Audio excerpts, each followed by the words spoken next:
Pós-modernidade ou hipermodernidade? Será que nós estamos falando da cosmovisão mais destrutiva, psicologicamente falando? Olá, Eclésia! Muito bem-vindos aqui de volta nesse canal. Eu sou o pastor Rafael Jesus e você é sempre muito bem-vindo. Hoje nós vamos falar aqui sobre a pós-modernidade ou hipermodernidade, as consequências psicológicas que essa cosmovisão tem trazido nessa geração. Bom, você é nosso convidado, mas antes já curte aqui, comenta, compartilha, já não deixa de apagar aqui o sininho para que você seja notificado todas as vezes que tiver vídeo novo aqui nesse canal. Você sempre será muito bem-vindo aqui, então bora lá! Bom, antes, o que é cosmovisão? Gente, cosmovisão é tudo aquilo que norteia a nossa visão de mundo, aquilo que faz a gente tomar as decisões mais importantes. Todos nós temos uma cosmovisão. Impossível o homem não ter uma cosmovisão, você tá entendendo? Agora, essa cosmovisão geralmente ela é nutrida por tudo aquilo que a gente viveu, por tudo aquilo que a gente aprendeu, pela escola, pelos amigos, por toda a vida em sociedade e, no nosso caso como cristão, pela palavra de Deus e os princípios bíblicos. Nós então temos uma cosmovisão cristã, mas a verdade é que a maioria do mundo moderno hoje vive numa cosmovisão chamada pós-modernidade. E ainda que você possa nunca ter ouvido falar de cosmovisão ou de pós-modernidade, você vai perceber traços dessa cosmovisão muito claras nas nossas vidas, no dia a dia, nas nossas escolhas. Por exemplo, como é que você enfrenta a questão do aborto? Como é que você enfrenta a questão política? Como é que você vê o mundo à sua volta? Quais são as suas decisões? O que você acha sobre o amanhã? Tudo isso é norteado pela sua cosmovisão. E essa cosmovisão pós-moderna, ela tem um compromisso com o relativismo, um compromisso então com a falta de absolutos. Então não existe verdade absoluta. Então num tempo onde a palavra diz que Jesus é a verdade, nós não podemos mais dizer que ele é a verdade, ele só é uma verdade. A pós-modernidade nos leva a um lugar onde o niilismo, quer dizer, a total descrença, eu não creio exatamente em nada, nada existe, eu tô meio descrente de tudo. Então, leva a gente muitas vezes para o ateísmo ou para esse lugar onde a gente negocia a verdade. E é por isso que você vê às vezes gente falando, não, a palavra de Deus não é a verdade, ela contém a verdade. Quer dizer, tem verdade aqui dentro, mas tem verdade para outra pessoa. Muitas vezes a gente vê falando assim, a sua verdade não é a minha verdade. Certo? Tudo isso é uma questão da pós-modernidade ou como alguns já declaram, hipermodernidade. Tudo acelerado. Olha aqui, a finalidade da cosmovisão, portanto, é nortear as decisões, atitudes do homem.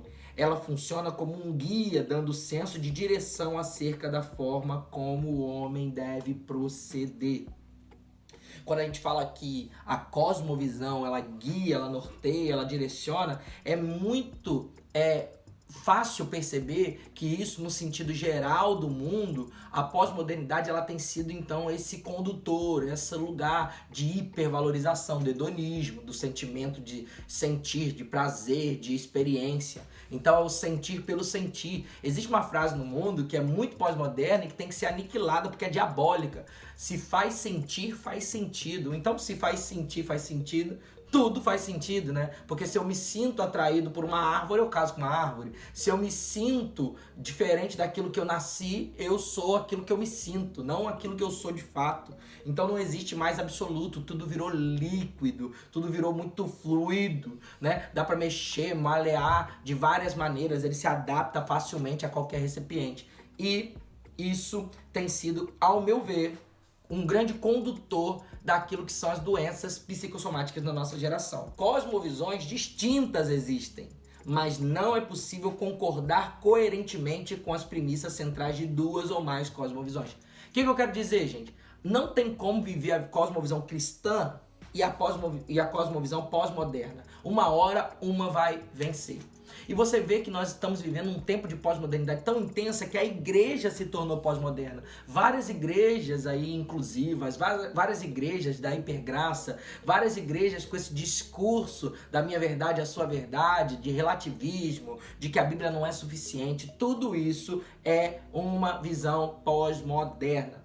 Olha aí, cosmovisão é o óculos para que a realidade faça sentido. É preciso visualizá-la de acordo com uma cosmovisão coerente, verdadeira, ou seja, com as lentes corretas. Cristo nos deu a lente correta, que é a palavra de Deus, sola escritura. Mas nós podemos usar outras lentes. Então imagina você com problema de grau de miopia e te dão lentes erradas, você não consegue enxergar tudo, você continua enxergando turvo. E é isso que o mundo tem feito. Ele tem usado a ótica da pós-modernidade para enxergar a vida. Só que o problema é que essa lente não serve para o seu problema de grau, que é o pecado.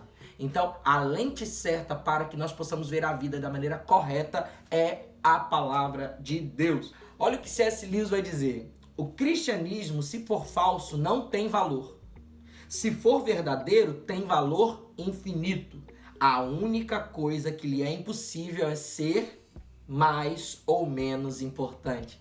Ou o evangelho é suficiente, ou o evangelho não é suficiente. A gente precisa entender que não existe meio termo naquilo que é o evangelho. Agora eu vou trazer alguns dados aqui para fundamentar essa cosmovisão da pós-modernidade e aquilo que eu vou dizer sobre as consequências psicológicas, sim, principalmente para nós cristãos, tá? 59% dos universitários se declaram nascidos de novo. Quer dizer, eles se declaram cristãos, né? Mas mudam de categoria por volta do último ano de seus cursos. Então a maioria, quase 60% dos universitários que entram na faculdade se dizendo cristãos, nascidos de novo, até o último semestre do seu curso eles mudam de opinião. Você acha que é por que isso? Você acha que a palavra, a fé, ela é frágil a ponto de ser quebrada com qualquer confronto científico?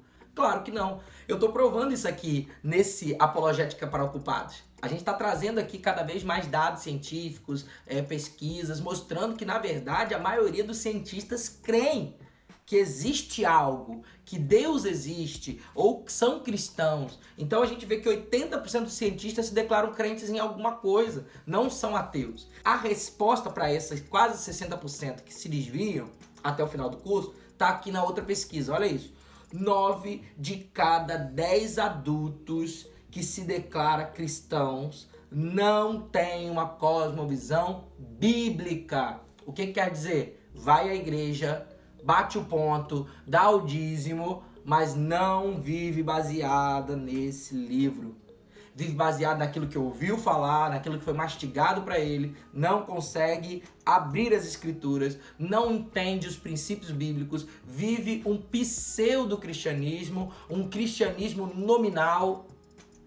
Vivem como cristãos, mas não praticantes. Você tá entendendo? Então, essa palavra é o norte para nós, é o manual de sobrevivência. Nós precisamos voltar para ela. Quais são as consequências psicológicas dessa pós-modernidade? Bom, as nossas gerações já há algum tempo vem enfrentando a pós-modernidade, mas essa geração atual está enfrentando algo que seria a hipermodernidade, quer dizer, ainda mais intenso, ainda mais rápido, ainda mais destrutivo. E não é difícil da gente ver que as questões psicológicas são cada vez mais notórias na nossa vida. A gente vê, antigamente você falava de alguém com depressão, era muito raro. Hoje em dia você vê muito fácil, qualquer um tem um amigo ou você mesmo já passou por um momento como esse, depressão, ansiedade. Mas vamos ver aqui. Uma das primeiras grandes consequências psicológicas da pós-modernidade que a gente pode trazer aqui é a misantropia. Uma sociedade que está fundamentada em hedonismo, quer dizer, prazer pelo prazer, eu sinto, eu quero, eu vou atrás, eu consigo, eu busco, se faz sentir, faz sentido. Uma sociedade que está ali, não tem nenhuma verdade absoluta, não tem ideia absoluta, é tudo relativo. Uma sociedade que é líquida, se amolda e tenta se amoldar a qualquer padrão daquilo que sente. Então, eu me amoldo, eu não tenho rigidez, eu não tenho nada de sólido, eu não tenho relacionamentos sólidos, todos os meus relacionamentos são líquidos, eu não tenho pessoalidade de verdade, eu tenho ali seguidores, eu não tenho amigos, né? Misantropia é a aversão ao homem. É aquela frase clássica, quanto mais eu conheço as pessoas, mais eu amo os meus cachorros. né? Então, a misantropia vai afastando o homem do convívio social. Então, ele vai se isolando, ele vai vivendo no mundo dele, ele vai indo pro metaverso, né? Ele tá ali imerso naquilo que produz algo bom para ele, mas ele não se dá mais ao contato social. Então, vira aquela pessoa antissocial. O que nós estamos vendo é que adolescentes hoje, eles não querem mais sair em sociedade. Eles querem ficar lá no mundinho deles e cada vez mais isolados, isso vai abrindo porta para outras coisas. Na verdade, a aversão ao homem é muito caracterizada pela internet. Então você ri quando uma velhinha cai no buraco, mas você é incapaz de gargalhar quando o nosso celular ou quando o celular simplesmente cai e quebra a tela. Então, na sociedade misantrópica, o que acontece? Eu uso pessoas e eu amo coisas, quando o natural deveria ser amo pessoas e uso coisas. Então o nosso celular virou nosso amigo, nosso best friend. Então o máximo que a gente tem de pessoalidade é o Tinder. Então a gente usa ali como um produto numa vitrine, dá um match e simplesmente tem aquela pessoa por alguns minutos, depois nunca mais vê. É o máximo, né? E isso aqui abre portas para várias questões também sexuais. Por exemplo, a neutralidade sexual, a sexualidade. Então, eu não consigo me relacionar com o ser humano. Eu não consigo estar bem. Eu não gosto de contato. A misantropia vai te levando para esse lugar de doença, onde a sociedade não é aquilo que você gosta. Outra consequência dessa pós-modernidade, então, é a depressão. Se eu vivo de maneira isolada, se eu vivo de maneira misantrópica, se eu não quero contato, eu já fui muito ferido, eu até mesmo sexualmente eu me tornei uma página em branco, neutro, assexuado, o que vai acontecer? O isolamento produz algo. Querido, não existe nada que mata mais hoje do que a depressão. Essa doença psicossomática, ela tem entrado nessas lacunas, principalmente pelo isolamento social. A pessoa vai se isolando, vai se tornando cada vez mais isolada, separada, ela cada vez mais solitária. E se ela já não tem uma verdade absoluta, se tudo ali, se ela sente prazer, é tudo que a vida dela importa para isso, para sentir prazer, para sentir-se feliz, se a busca da felicidade eterna e tudo tem que ser muito up, logo a depressão é uma resposta muito clara para essa geração. Tem tudo, mas é depressivo. Por quê? Porque o tudo não sustenta o seu ser. Você vai ver, por exemplo, a sociedade dos seus pais, dos seus avós, eles não tinham. Então, quando conseguiam algo, eles eram muito felizes. Nós, como temos demais, nós não conseguimos viver a plenitude da felicidade. Então, vivemos como uma busca por um vício que chama felicidade, uma cocaína chamada felicidade. Por isso também nós vemos a ansiedade e nós vemos o pânico. Querida, a ansiedade, esses ataques ansiosos, a vontade de querer, né, mais do que se tem rapidamente. Então, o ansioso, ele está preso num lugar diferente da depressão. A depressão, geralmente, ele está preso no passado. Eu deveria ter feito, eu deveria ter executado, eu podia ter amado mais, podia ter chorado mais, podia ter visto o sol se pôr, a música Epitáfio, né? Mas, na ansiedade, ele tá preso no futuro. Qual a frase do ansioso? Saudade que a gente ainda não viveu, né? É a frase do ansioso. Tem muita gente dentro da igreja com essa saudade pelo céu, não de maneira sadia, falando maranata, não porque quer ver o Senhor, mas porque não aguenta mais essa vida. Então logo a ansiedade toma. E a palavra nos diz que nós devemos lançar a nossa ansiedade em Deus. Ele cuidará do nosso futuro. Por enquanto nós só temos o presente. O passado passou, o futuro ainda não aconteceu, nós temos o presente. A ansiedade sendo extremizada vai levar ao pânico. Então o pânico, na verdade, é o quê? É esse excesso de medo, de temor, que te paralisa, que te trava, que não permite que você saia, que não permite que você faça nada. Esses ataques que trazem consigo a sensação de morte. Querido, entenda no seu coração, as consequências da pós-modernidade estão superativando aquilo que são as doenças psicossomáticas, como depressão, ansiedade, pânico. Esses lugares onde a gente se torna refém daquilo que é a doença pós-moderna, a doença psicológica. Em último lugar, eu queria falar aqui da mais terrível dessas consequências psicológicas, o suicídio. Querido, você precisa entender que se a pessoa está nadando de braçada nessas consequências aqui, o suicídio será um caminho para todo aquele que está vivendo essas consequências pós-modernas. Por quê? Porque Satanás não é burro. Ele quer destruir a humanidade. Então ele começa como uma escadinha indo para o inferno. E se você já passou por isso aqui, ou se você já lidou com alguém que teve pensamentos suicidas, ou alguém que infelizmente tomou esse caminho, você sabe que tudo isso aqui foi evidenciado antes. Tudo isso aqui.